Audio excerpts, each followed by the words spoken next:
จ้าสวัสดีจ้าพี่น้องจ้ามื้อนี้สิพามาเบิ่งการปักช่ำกิ่งตอนจ้าตัดกิ่งตอนมาช่ำใส่กระถางจ้าเพื่อให้หากเด็กเดินเต็มกระถางแล้วเขาจะเอาไปลงปลูกในหลุม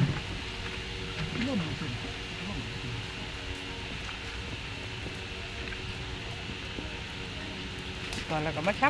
ำแล้วก็เอาน้ำมาหด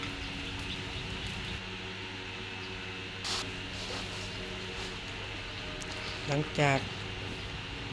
ใส่กระถางกบดินแล้วจ้าเขาก็เอากิ่งใหม่มาเสียบเพื่อบ่ให้ไอ้ต้นไอ้กิ่งตอนมันโยก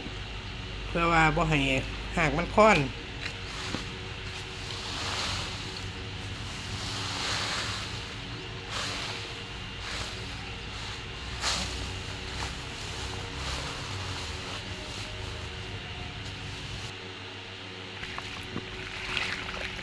เอาน้ำมาหดน้ำให้มันชุ่มๆเปียกๆแล้วก็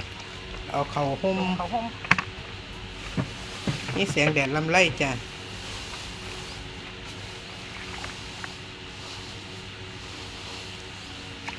เฮ็ดง่ายๆจ้ะพี่น้องเบิ่งตามวิดีโอเลยจ้ะ